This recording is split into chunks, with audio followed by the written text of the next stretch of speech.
We are every week by Alvernia head football coach Ralph Clark. I didn't forget your name, Coach. I just paused my sentence there for a minute, but it's great to see you again. It's great to talk to you, and we're heading into Week 5. This is the Week 5 edition of the Alvernia Football Coaches Show, leading up to kickoff today at Wilkes, an undefeated Wilkes team. Plenty to get to there later in the show. The second half of the show will break down this week's matchup a little bit. We will take a look back here in the first segment, but before we dive in, how's everything been going? How's your week going, Coach Clark? My week is pretty darn good, man. We had a really good practice today. Started the week off really well, so anxious to see what happens on Saturday, but things are going well. Bernie, how's your week going? I know you're not the head football coach here, but just in general, how are things? Interesting. Had a wisdom tooth pulled yesterday. That was a lot of fun. If you have nothing better to do on a Wednesday, go have that done. I haven't gotten mine removed yet, so that's coming someday. No, unfortunately, mine was part of the side effects from the chemo pills. But on a brighter note, and this relationship that we have with Alvernia football doing their radio, little announcement, Coach and I and Bill Stiles have worked out a little agreement deal. One of my day jobs is working at the Olivets Boys and Girls Club with I'm the sports director, and getting their flag football and basketball league together.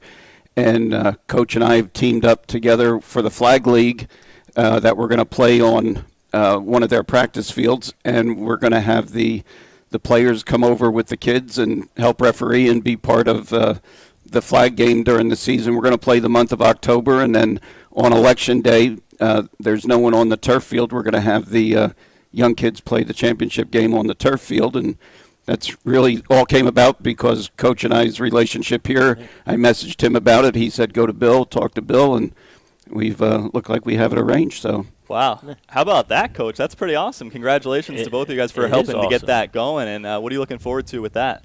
Well, anytime that you can be involved in the lives of young people and help and be around them and provide some mentorship to them, it's a positive, and we definitely want to be involved with it. So when Bernie texted me, he didn't call me, but he texted me, I said, without a doubt, we want to do it. And here's the people that we have to talk to in the the kind of the course of action that we have to take, and that was that happened pretty quickly, and so schedule is up, and we're ready to rock and roll.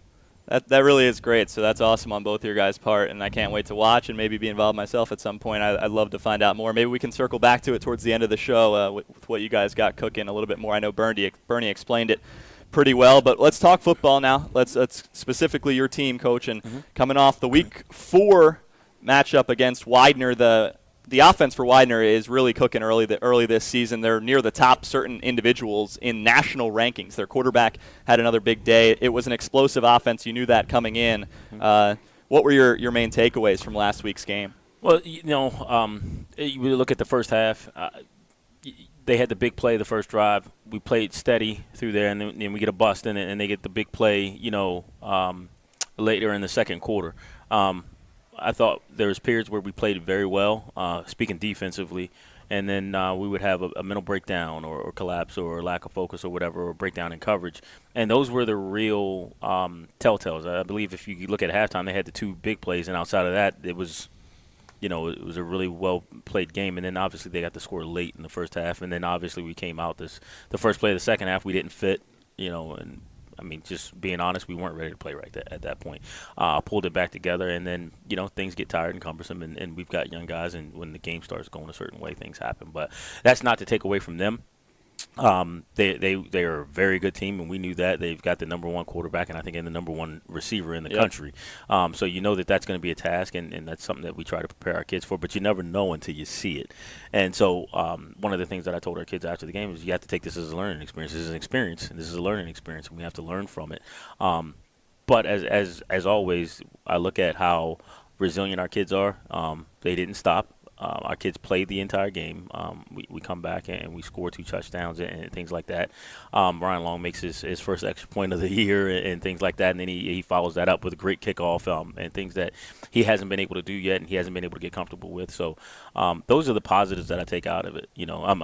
seeing the bright side at the end of the tunnel over there. So we're gonna take that and use that as a learning experience, and we're gonna continue to move forward. Right, and one of your quotes after the game was exactly that, a lot of positives to take away. So, Bernie, I know that we just heard him mention a lot of them, but in your opinion, with the phrase a lot of positives to take away, what were some of the things, maybe some that Coach has already touched on, with whether it was the extra point, certain things on special teams with the punting, or wherever you want to go with it, what were some of the positives that you took away from the Widener game for Alvernia? Well, you just mentioned the one that we didn't. I'm not sure where exactly you found the punter during the week. The secondary. Out of the secondary again, but he did an excellent job all day. I mean, he got you out of some real bad field positions. He had also a 60-yard punt, one of them. He had one that was 62 or 63 yards. Officially, I think 60, how it was tracked, but put them in some bad field position. You know, it gave your defense a chance to start down, in the opposite red zone versus, midfield. So, I mean, he really did an excellent job punting the ball. It was good to see the young kid get an extra point. I mean, that was exciting for him. And even just within the week's difference, you could see even in warm-ups, the snap, the hold, the kick was smoother and better, and I think he feels more comfortable. Even the one he missed, it was a good snap. It was a good hold. He had a chance to kick it where the week before they were all over it before, he even took a step. So there was improvement there. I thought the passing game, again, did a real nice job in getting some offense moving down the field. Running game was a little tough going for Malcolm. He still fought for 50-plus yards. And it was a good mix of the pass and the run, but there were some real big pass plays that you didn't see last year. So, I mean, there was a lot of positives out of that. And I know Coach looks past the win line. I mean, of course, you want wins in your win column, but you got to look past the win and loss sometimes, and you've got to take out what did your team do well during that game, and those were some things that I felt the team really improved on. Matt Murphy and Bernie Nowotowski talking with Alvernia head football coach Ralph Clark here on the Alvernia Football Coaches Show, leading up to kickoff here in Week 5 against Wilkes, taking on the Golden Wolves after this. And Coach, Bernie touched on the offense and the passing plays, so you used the word dynamic earlier in previous shows with how the offense has been coming together this season with some new faces or some more experienced faces at certain positions. It seems like the touchdowns this year are coming after a big play right before it, and you guys get the guys downfield and then strike right away. So where did you see that dynamicness, which is not a word, last week late in the game when you scored the 2 touchdowns? Well, Darius he is dynamic. And that's nothing against Kevin or anybody else that we have on the roster or whatever. He's just a little bit different. He can extend plays with his legs, which we've seen. He has a live arm, so he can get the ball downfield. He can get the ball in the tight windows and things of that nature. So he's dynamic in that sense, both with his arm and with his legs. And I think that gives you just a different it brings it in a different look offensively. For us, and obviously we're dynamic on the perimeter. So kids like Nico, Antoine Cade, guys like that, getting downfield, being able to catch balls and make plays, it gives us an opportunity. So that's what I'm seeing. Those are things that not so much last week, but those are things that open things up for Malcolm. And so now you kind of understand where I was coming from at the beginning of the year when I said, we're going to be a little bit different. We're going to be more open this year in our offense, and it's going to open things up for Malcolm. I think that's what's happened. I think you've gotten an opportunity to see Danny Scott, who's I think is electric. He's especially in the receiving game as a running back. Whether as a running back, as a receiver, he's going downfield too, out of the backfield. Danny can scoot. Yeah, Danny can scoot. He's games. Well, it's sort of. I'm sure it's in their game plan, depending on what takes place on a particular play. But I know I've said to you a couple times, when that first down is a 9-yard gain, be it a little quick out or a little bubble screen or even a Malcolm run. 2nd and 1 is a real nice time to try something downfield. Work the middle of the field where sometimes you don't get a chance to work it. And they took some of those shots at 2nd and 1. Vice versa, so did Widener. I mean, they at 2nd and 1. I mean, for any offense, 2nd and 1's a great play to try and take some kind of shot downfield because still have got third down, and with us having Malcolm in the backfield or Danny, I mean, they're going to bust hard to gain a yard. But I think sometimes the big shot or going downfield is really just an afterthought of what happens on first down. Right. And before we move on, in the last minute or so here before the next segment, Coach, what was the message to the team? We always look down at you on the field after the games. What were maybe some of the things you can recall about what you relayed to the team after the Widener game? Learning experience, maturity, growth, attention to detail, and just taking what we learned and applying it to this next week. I think if you look at our front, whether it's D-line, linebackers, and those kids have, over the course of the season, have taken the coach in the heart, and we have to continue to do that across the board in every position. Our special teams has gotten better.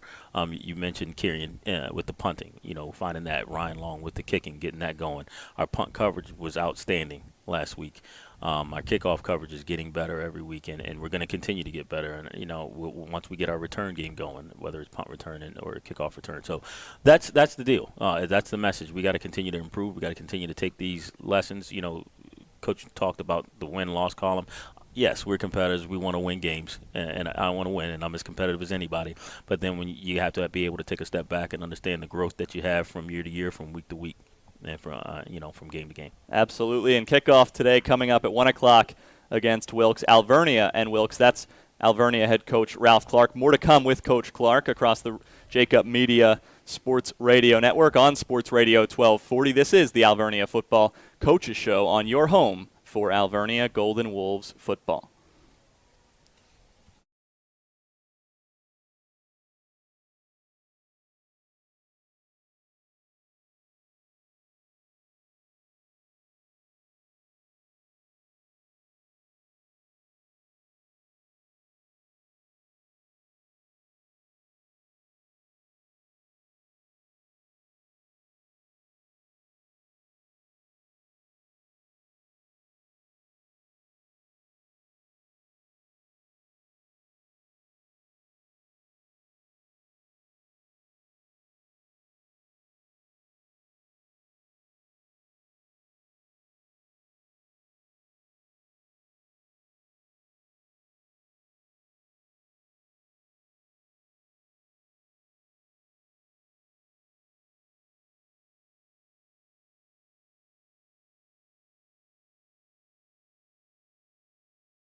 Back here on the Alvernia Football Coaches Show across the Jacob Media Sports Radio Network on Sports Radio 1240, your home for Alvernia Golden Wolves football. I'm Matt Murphy alongside Philadelphia Soul defensive backs and special teams coach Bernie Nowatarski, and we are joined again this segment by Alvernia head football coach Ralph Clark, leading up to kickoff against Wilkes at 1 o'clock. We talked a little bit about last week's game, and some of these have to do with last week's game. Some of them have to do with the entire season. Some statistics just to kind of get a focus on certain position groups. And you mentioned the defensive front in the last game against Widener and the push they were able to get at certain portions of the game. So I wanted to come back to that here to begin this segment. And it's technically the by the numbers segment, so I'll throw a certain number out there. That just leads to a deeper conversation. Christian Francis, the number is 2 sacks for him last week. And I know I had talked to him before the year, him and Micah Molahan kind of at the defensive end position at the time, a little bit of a rotation, and Christian's made a lot of plays, it seems, recently, especially with the 2 sacks last game. So if you want to start with him and maybe go across the entire defensive front with what they've been able to do and how they've been able to perform recently. Well, Christian's obviously he's a converted linebacker. Christian playing inside linebacker for us last year, and we just thought he was a better fit. Being up front and being able to use his athleticism and physicality would be a great fit for him. So Christian, the 2 sacks, I think that's the tip of the iceberg. As we continue to get deeper into the season, he continues to learn the position, getting him coached up.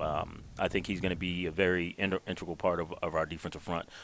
In the run game, you mentioned the 2 sacks, but you didn't see a lot of the tackles for loss or tackles at the line of scrimmage or the run fits was a attribute of him spilling, when they're pulling guards and things like that, and making sure that the ball can't get vertical on us. He did a great job with that, and that's not normal to him. So for him to be able to learn that, and that's something that we've been hounding him about. So for him to take that step forward, that was huge. Moving Michael Molahan from the defensive end and moving him inside to playing a nose or a tackle. He's playing a lot of 3 technique for us. Gives us some athleticism inside. And Micah's, although he's not the tallest guy, he is strong. He's explosive. If you've ever looked at him, you looked at his lower half, he's really put together. It's almost an automatic post on the Alvernia football Twitter account each week where he's the workout warrior of the week. Well, yeah, it seems every week he gets that award. Yeah, that's just the type of person he is, and it's great to have him in there. And then you go to the other side, and we've got Carter Perrier, who's a true freshman, really athletic. We're looking forward to the things that he does. If you look at him move from gap to gap and the things that he's able to do, he gives a quick twitch in there, again, playing a shade over 3 technique, and you put him on a guy who's 300 pounds, and he's got an explosive advantage. So although he's not as physical as those 22, 23-year-olds that he might go against, being athletic and being able to move, and that's what we're able to do up front is move from gap to gap. And then you look at we've got a combination of whether it's Isaiah Glover or Demetrius Coles or any of the other guys that we have up front. We're really athletic, and that's one of the things that we weren't last year. We weren't athletic. We weren't able to move gap to gap, and we've added that to our defensive front this year. So we're able to get more pressure. I think we have more sacks now than we might have had all last year. A lot of tackles for loss in general. Exactly, yeah. And that's a tribute to our defensive line and our linebackers. Tajon's back, and you go back to the Lev Val game, against a big physical downhill team, and some of the times, and they bring in 22, 32 personnel, big personnel, and the defensive line holding up, and our linebackers are able to shoot gaps, and in particular the 4th and 1 where you see Tajon shoot through the gap and causes a fumble, or what have you. So that's all contributed to those guys' focus, their commitment to whether it's the D-line or our linebackers. I think we have 100% attendance when we have voluntary film during the day. Those guys are in there watching film every day. 37 total tackles for loss this year, 7 from Christian Francis to lead the way for the Golden Wolves defense right now. Bernie, a word that Coach has used a lot this season is physicality, or just monitoring how physical his team is being. And he liked the physicality in this past week's game at least from his post-game quotes. That's what I've gathered. So how does that impact the game when you can be physical up front with your defense? Well, it starts to disrupt the timing of the offense. And again, depending on what type of offense you're going against, a passing offense, if the line can get some sort of pressure and, the D-backs can reroute just even if it's just a step, these offenses that work off of timing, 1, 2, 3 step ball off, and the receiver's 1, 2, 3 turning. If you can disrupt that timing from your front and then your secondary covering or rerouting a little bit, I mean, it throws the whole timing offense off. I've been really, it's hard, being a defensive coach, it's hard to say that your defense really played well, but and you see 41 points, but the defense really, at times, really played well. I mean, what I was impressed with was the first big, strike in the first drive. That's one of those where, the wheel comes off. The kids came right back out, and I think they had 3 stops in a row. It didn't shake them. They came right back. I think what happened by the end of the day, they were on the field too long. I mean, they were almost on the field the whole second half, which is where, again, you would have liked. One of my game keys was if the offense could keep some long, sustained drives, 6, 7 minutes, maybe 10, 12 plays to give the offense or the defense a break. But I thought they really played well. We picked off a kid who. It was only his second interception of the year. Sean McGackey leading the country in passing yards. He had 11 touchdowns to 1 pick coming in, and Miles Brody got another one. So even a touchdown in the corner, well covered. I mean, that's just a good football play. It was a good ball, a good catch, and our defender was right where he belonged. That just was a good football play. Right. And that's what I told him. I was like, hey, he made a great catch. And that's what, you try not to get too upset at kids, with things that you work on. I mean, even the first big play that you mentioned, like we worked on that all week last week because we knew that we know what they do. It's an RPO that we know where the ball's going to be thrown. We know we need to protect the hashes. We get that stuff. So we made, a lot of, the pick that Brody made, whether you realize it or not, is the exact same play from the other side that they got the first big play, and then we played it right. So that's the difference in between playing it right and playing it right. It was a situation where if we just got to where we needed to be, we said, hey, the kid's going to throw the ball to us if we just get to where we need to be. And then, as far as being on the field too long, they were 3 of 10 on third down. 30%. That's exactly what you want to be as a defense. You want to hold them to 30% or less. So are we satisfied? No, but are we making steps in the right direction? And then as far as our offense, we don't point the finger. We just say, hey, we needed to make more turnovers. Because if we give the ball to our offense and a guy like Darius Sample has the ball in his hands more, we're gonna put the ball in the end zone. The more we give the ball to Darius, to Danny Scott, to Malcolm Carey, to Nico Scott, come on, we're going to score. Good things are going to happen. Exactly.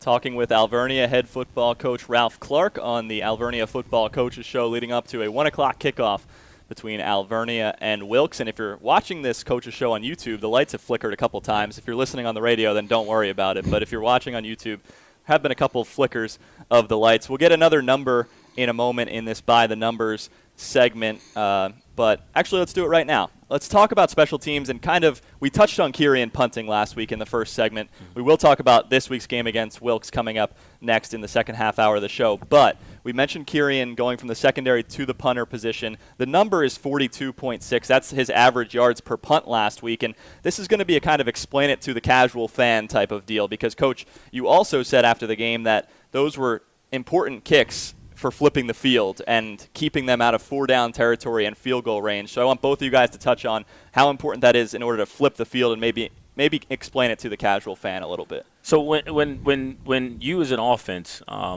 you start in a certain area. And I mean, when we break down film, we break down certain areas. Whether you're backed up, or we call it the green zone, or upfield, or the red zone, or what have you, goal line area. Quick side note: does everybody's red zone start at the 20-yard line now? Because I've heard teams do it a little bit 25. different. 25. We're at the honestly, play calling for offenses these days changes when you get cross midfield. Okay. You're going to see verticals. You're going to see combinations. Is that a new revelation shots. To change where you identify the red zone at over the last few years? I don't know if it's the last few years. I just think it's the style of offense that offensives play. I mean, doing this, I go back to when I was at another school that will show, when we defended Fordham, we knew, hey, the minute they get close to the 30, you're going to see fades. But that was just the style of ball that they played. Is that a Fordham mention for me? No, that wasn't. You know I went there. Yeah, I do. Sorry. But that's just what it is. So with these offenses, it's quick strike, especially when you play an offense with the caliber quarterback and receivers that Widener had. They're gonna try to stretch the field the Right. minute they get across midfield. So I sidetracked you, but field position in general and on it matters. punts. It definitely matters. So when you're able to, if you're backed up or if you're on your side of the 50, it's very important to be able to flip the field. So if we can kick the ball 40 yards and we're on our 40, hey, well, they've got the ball inside the 20. Now they've got to drive over 80 yards, which is highly unlikely. And Bernie knows how you do the breakdowns, hey, whether it's a kickoff or a punt. When an offense, the closer the offense starts to their own end zone, the less likely they are to drive the field and score. So that means the more likely you are to gain another possession without them adding points to the board. So being able to flip the field, very important. So that's, I hope I'm being. I probably say it every week during the broadcast of the game that the playbook shrinks. Yes. Especially when they're backed up. We call it, what we call coming out with the soul is, backed up against, close to their own end zone. It changes the playbook. And then if you can get them to a 3rd and 10, a 3rd and long, it really changes the playbook. There's only so many things that an offense is willing to try down there at 3rd and 10. And then before you know it, if it gets to 4th down, now that punt's coming from maybe their goal line and you catch it at the 45 or 50, you've now, cut the field in half. Now your offense is coming out on a short field. Absolutely. So, I mean, and we had it, the kid did a great job punting. He really did. Kieran Stevens, again, a safety who punted last week. And the last number for our By the Number segment, 15. That's the number of receptions for Antoine Cade on the season to surpass Nico Skurlock for the team lead right now. So he's a slot guy. I know Matt Chappelli, who's here. You have no idea the arguments you just started in our locker room right now. You just have no idea. Well, I know Matt Chappelli, the offensive coordinator, was high on Antoine coming into the season. What added elements does he bring to your offense? Well, Antoine's in the slot, and he's a converted running back, and he brings some elusiveness and he brings some explosiveness to our offense. So not that we didn't have explosive players last year, but, adding that element that the quick twitch, he's a shorter guy. He's not going to like me mentioning that. What is your nickname for him? He mentioned it on the first show we had. Oh, Smiley. Smiley. Yeah, well, so it's, you talk about development and maturation and we can talk about Danny and we talk about Antoine. Both of those guys, the maturation, not just football wise, just those guys maturing as people has been second to none. And Antoine's a guy, so he's got the nickname Smiley because he never smiled. So when he came in one day, I was like, you know what, I'm just going to call you Smiley until you start to smile. And I just started calling him Smiley around campus, and he smiles every time you say it now.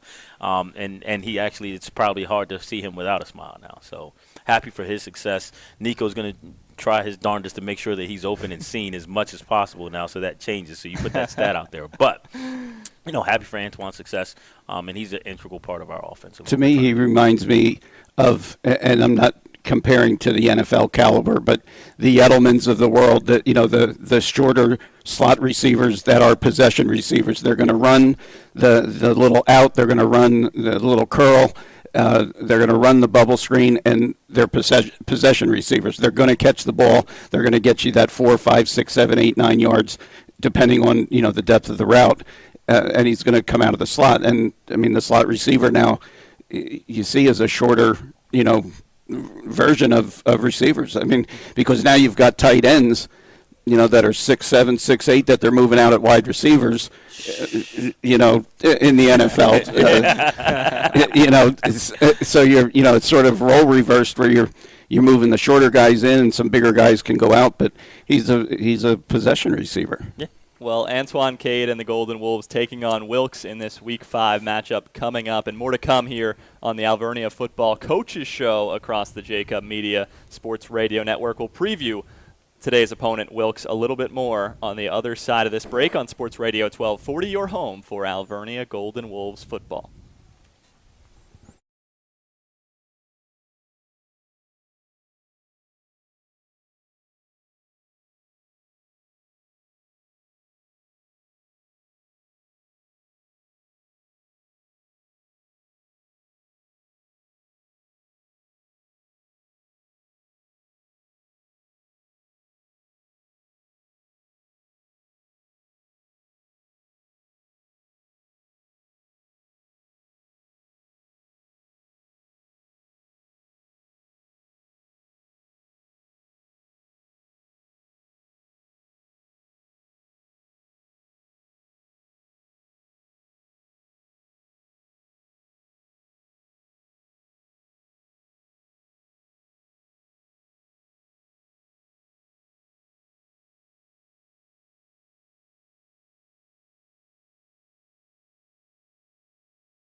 Back here on the Alvernia Football Coaches Show, leading up to the Week 5 matchup in the MAC between Alvernia and Wilkes. Matt Murphy, Bernie Nowatarski, and Alvernia head football coach Ralph Clark across the Jacob Media Sports Radio Network on Sports Radio 1240, your home for Alvernia football. And let's jump in with today's opponent, Wilkes. It's always good to break down these guys, give the fans a little bit of a taste of what to expect. Wilkes is 3-0 to start the season, and we can start with, before we break down what they bring to the table, let's start with areas for improvement from last week to this week for your side. For us, honestly, we got to take care of the ball, continue to get better at taking care of the ball offensively, and I think and protect a little bit better, and we'll be okay. Our player makers have proven that they'll make plays. We've just got to do a better job of taking care of the ball and protecting our quarterback a little bit. And then, defensively, we've got to pay better attention to detail and put together 4 quarters where we don't start sluggish and then as Bernie's mentioned, we play really well and force them to 3, and then have a lull or what have you. We've got to put 4 quarters together, which really sums up everything. And then the kicking game, our kick coverage has to get a little bit better. Our kicker's going to get better the more he gets to kick, so the more we score, the better we'll get at our kickoff coverage. But all around, in a nutshell, we just got to do better attention to detail, better focus, better finish, and keep our energy up. Just like I mentioned, defensively coming out not ready to play in the first play, but not quitting. I don't think you're going to see our kids quit, but we just got to put it all together. You've seen us put a quarter here or a half here. We've got to put 4 quarters of football together. Well, you're not playing them on a baseball field this year, so there's that. This was the game last year at First Energy Stadium, and they have a senior quarterback, Jose Tabora. He can run. A lot of quarterbacks in the league can. What should fans expect from Wilkes on offense? You're going to see it's going to be very close to what they saw last week, with a more athletic guy and that's not a knock on Widener's quarterback, but a more athletic guy behind center. He's a good passer. He's got really good receivers, physical receivers. The guys are really good at what they do. So you're going to see a ton of the RPOs. The formations are going to look a lot of the same. But you're going to see an athletic guy. So when it breaks down, we're going to have to do a great job of caging the quarterback and getting them down and getting them to make mistakes. And a big part of that is what we do on the back end. So a lot of the same pass concepts you're going to see where the ball's thrown and things of that nature. So it'll be a test to if we got the opportunity to shore things up on the back end. And then they have some big running backs that are physical runners. Again, you know me, I don't do the names. I just do the numbers 49, 9, and 6. They are big, and they're athletic, but they're all 215, 220-pound backs. So those kind of guys can take a toll on you if you let them get downhill. So we've got to continue to do a good job against the run, and I think we'll be okay. And Bernie, it certainly is a test whenever you're dealing with a dual threat quarterback. So what have you seen in your experience when dealing with that, and even past Alvernia games, dating back to last year when Alvernia has been dealing with a guy that can run back there? Well, without seeing the film, any film on the kid, the first thing that would come to my mind is you got to keep him inside the tackles. You don't want to let him get outside where his legs become equally as dangerous as his arm. And if you can keep him inside the tackles, the pressure that comes up through the A-gap or whatnot, you may get some sacks out of it. And again, if you can disrupt his timing, and I did get a look at some of the roster, and they are a big physical team. So, you can't focus 100% on the kid because there's other athletes on the field, but you can't forget about him. There's somebody at all times has to know, third and 5 and you're covered, you got to know that kid's going to tuck a ball and go for the first on his own. So you can't forget about him, but you also can't worry about him all day long either. I mean, it's one of those, balancing acts. You got to play with them. You've got to keep pressure on them. You don't want to let them loose, but you also got to remember to cover the big guys and, the big running back, you're not going to arm tackle him. You got to, throw a shoulder and head in there and work hard on D. How about when they're in the red zone as well and using him to run? Because I know they did win a 2 overtime game against Lycoming at Lycoming last week on a Tabora game-winning touchdown run of a few yards. And I think I remember at the baseball stadium last year when they got in close, he keeps it a lot of the time. So how about when you're in the Reds when they're in the red zone against you? And they're going to run QB power and QB draw. If you remember the touchdown that they scored going in last year, it was the QB towards draw. Towards home plate. Yeah, so it was QB draw. So we know it's coming. We got to defend it. And what you said, Bernie brought up, hey, you got to be able to put some pressure on him. We took him down a few times last year, and we pressured him. He threw for 150 yards. I think he's got a few more weapons than he had last year. So you really have to monitor how much pressure you're bringing, because they can hurt you in more ways than just his legs and getting the ball out. So it'll be a good mix, and we'll see what happens. We'll see what happens. Matt Murphy alongside Bernie Nowatarski talking with Alvernia head football coach Ralph Clark, leading up to kickoff between Alvernia and Wilkes at Wilkes for this Week 5 battle in the MAC. How about the defensive side of the ball for Wilkes? They are holding opponents under 60 rushing yards per game. So what do they do on defense? I mean, they're 4-4. I mean, how long has it been since you heard that? They're a 4-4 cover 3 team. They are committed to stopping the run. You got to prove to them that you can run the ball for them to get, and I haven't seen them get out of it. So nobody's been able to do it yet. But they're gonna be in 4-4. They're gonna play cover 3, and they're gonna swarm to the football. They're really physical up front, athletic. I think it's probably the most physical D line. I mean, we faced some good D lines. This is going to be the most physical one. I think last week was the most athletic. This is going to be the most physical, and they are athletic as well. And then as well as their linebackers, they're physical downhill linebackers, and then we'll see what we can do with our run game. I still like our chances. Malcolm's back there, anything can happen. Danny's back there, anything can happen. And then you have to also think about who we have behind center. So of course that defend those 3 guys all at the same time. 466 total rushing yards for Malcolm Carey through 4 games, 10th in the nation. I know I teased that a little bit earlier, but to go to your previous answer right there, why is a 4-4, both of you guys can jump in, why is a 4-4 defense uncommon? Well, now, because you think about that when you've got in today's game, you have more skill players and playing a 3 deep, and you have so much 4 wide and 5 wide. They're spreading. The ball out. Are spreading out. Taking linebackers off the field and putting more skill guys on the field is usually what's common. Okay. But these guys now they haven't seen them a lot of spread, so we could line up and they'll show us something different. But what they've put on film so far is that they're going to be in the 4-4. They're going to be committed to stopping the run, and that's just what they do.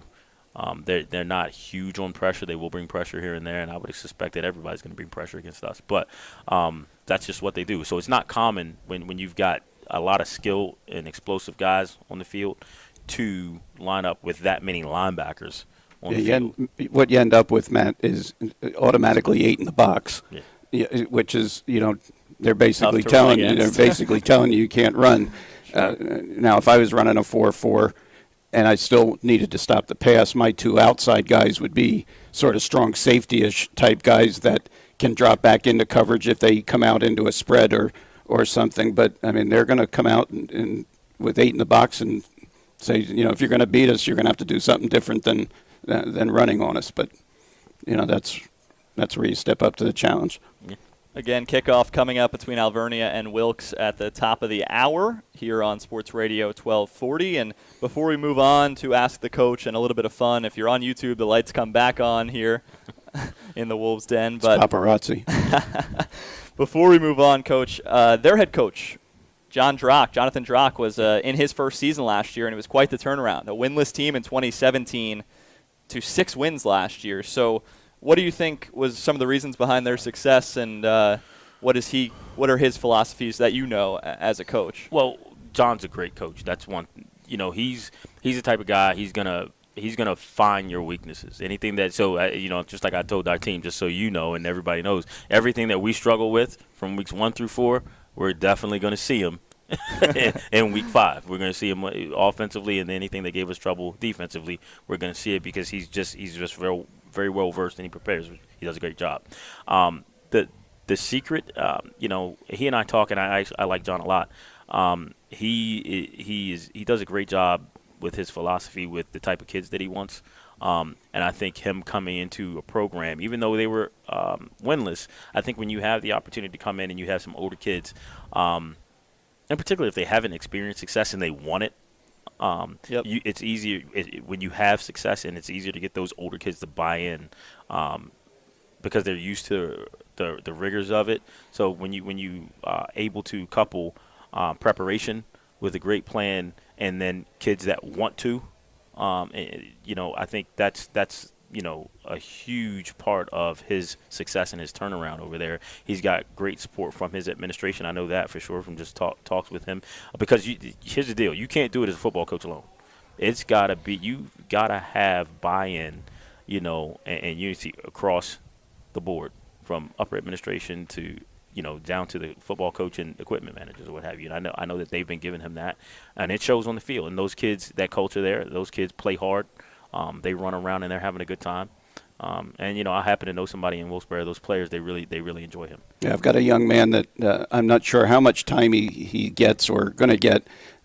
He played on Gio's team last year at Exeter. He was my favorite player last year for the high school team. Anthony Zabala, Yep, he's good. local kid that'll be on the field. He promised to give me a little tour of the locker room after the game, and he also has a player that's interested in the Soul.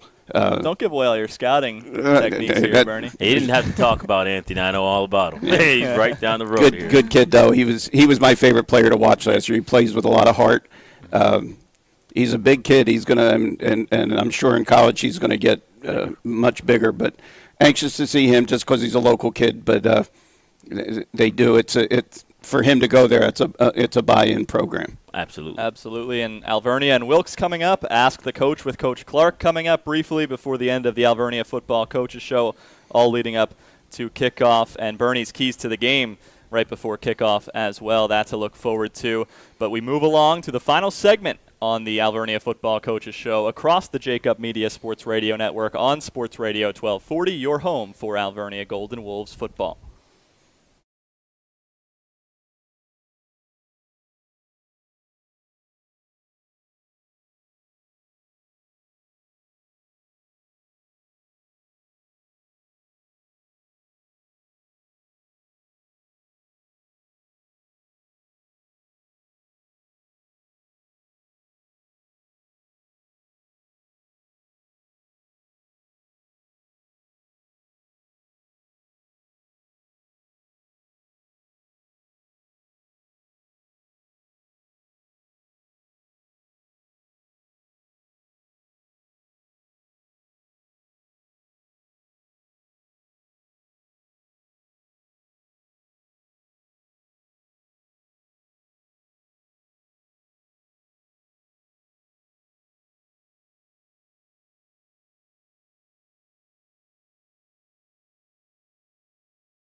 Winding down on the Alvernia Football Coaches Show across the Jacob Media Sports Radio Network on Sports Radio 1240, leading up to kickoff between Alvernia and Wilkes. Alvernia on the road today for a MAC battle in Week 5. Matt Murphy, Bernie Nowatarski, and Alvernia head coach Ralph Clark. And, Coach, I said Week 1 edition of this show, or the preseason version, we did ask a version of this Ask the Coach segment with your players, where it was rapid fire, and I think the fans have enjoyed getting to hear from the players at halftime, multiple players throughout the year so far. Just some fun, quick-hitting questions to them. With you, I didn't want to waste them all in one show, so I've kind of broken them up throughout the season, and part of that was some biographical information to help us piece together your background a little bit more for those who maybe haven't read the Alvernia bio on the website or something like that. So let's go back to the basics with Coach Clark just for a few minutes here to close out the show. These are all questions we asked some of your guys. So Okay. Your hometown. Where am I Your originally original, from? yeah, your I'm hometown. from Southeast Washington, D.C. Southeast Washington, D.C. What sports did you play growing up? And maybe we'll let Bernie jump in on these too. Football, basketball, and track. I ran track. All three through high school, and then obviously football into college. Yeah. I ran track and I played football in college. I was a jumper and a sprinter at Robert Morris, and I was also I played football. And I think fans who listened to the show last year, I think you said you could play basketball pretty well, right? Or at least you could at one point? Yeah, I could. I can't do a thing now. I ran a sprint at practice this week, and I think I almost broke every bone in my body. How did that come about? Were you trying to prove a point? Danny Scott challenged me. He challenged me to a sprint. So, I He's couldn't. not a guy I'd be looking to challenge in a Hey, sprint. well, I didn't run with him. I just ran with the mids. I didn't run with the skills. I just ran with the mids. But I ran. That's the point. So, but yeah. So, yeah, I could play a little basketball. That was your game on the court, speed, defense, and basketball kind of? Or? Well, I've been short my whole life. So, I'm the only man in my family under 6'3", aside from my son. So I used to like to go up against the big guys. You go down low and bang around a little bit? You got to tell Ty Morris, man. He doesn't believe that I was a great athlete. And I tell him, hey, man, I've been dunking a basketball since I was in 7th grade. So, wow. Yeah, I was a pretty good athlete. That's impressive. Bernie, we know about your football background as well, but how about growing up? What sports captured your interest? Coach and I mirror exactly. It was football, basketball, track, college football, and track. I was a jumper and a sprinter. And believe it or not, I mean, in high school I high jumped 6'7", triple jump 45 feet. Actually went to college on a basketball scholarship, not a football scholarship. I did not know that. And I went on a track scholarship. Wow. And then in college, I realized spring football wasn't that much fun, so I ran track to build strength and speed, which when I went to my NFL workout, I ran a 4.3, which didn't hurt. But jumping was fun, relay, and actually my best run was the 200 because I was the guys I would run against in college would laugh.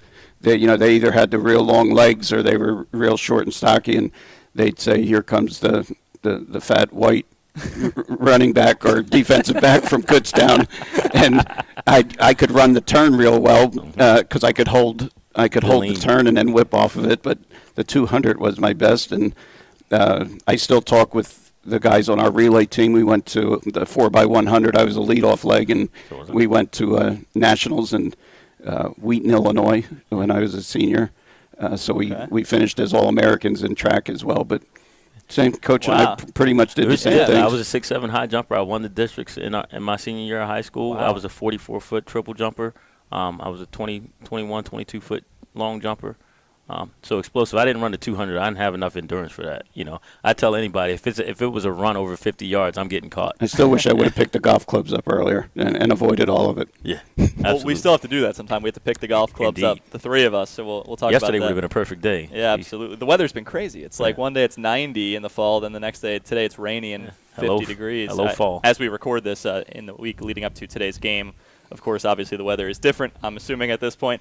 Coach, just a minute or so left. Let's go to football a little bit in your background. You talk about track, too, but what positions, I know, maybe have you played overall in your career? I know in college you start to begin to narrow it down, but, what positions do you have a lot of experience playing? I was a quarterback until I stopped growing. Believe it or not, I was a quarterback until I stopped growing. So I got into high school, and they moved me further back. into the backfield. So I played running back pretty much all through my high school, except my junior year. We had a really talented backfield, and our fullback was going to North Carolina, like our tailback was going I don't know where else, and they say, hey, why don't you go play receiver? So I played receiver my junior year of high school until they moved me back to running back my senior year. So I was basically a quarterback, a running back, and a wide receiver. Defensively, I played outside linebacker or what have you. So that's about it. I think I played DB for 1 year. That's interesting, though, because you kind of you're a defensive-minded sort of head coach, at least at times. In coaching, you go where the opportunities are. And I'll say this, and if anybody's from New York out there, they'll know who I'm talking about. My head coach, Joe Walton, in college. I think long-time listeners to the show have heard you mention him a couple times, and I always like hearing these stories. Fantastic teacher. So I played running back, and like I said before, God rest his soul, I played with a guy in the backfield, Tim Hall, drafted by the Oakland Raiders in the 6th round in 1995. And when Tim came in, I had to tell him if you watch old films, you'll see Tim and I after every huddle break go here and then go, and I had to tell him what he had to do or what have you. But that was because Joe was such a great teacher. By the time I was a junior, I knew what the quarterback's drops were. I knew what the receiver routes were. I knew what the reads were. I understood why we ran what we ran, and that was all because Joe did a great job of educating us on football. So when it was time to coach, understanding defense, it was easy to at least put the pieces of the puzzle together. And then I've had the pleasure of being surrounded by some great coaches, guys like Elliot Uzelak. I remember when James Franklin was at before he was James Franklin, he was at Maryland, and he was the receivers coach, and spending time with him and then coaching up. So I've been able to learn football from some really great coaches, and I've been blessed with that, and I appreciate those opportunities. Well, there you have it, a little bit more about the background of Alvernia head football coach Ralph Clark. Coach, thanks for giving us time this week, as always. Appreciate it. Thank you.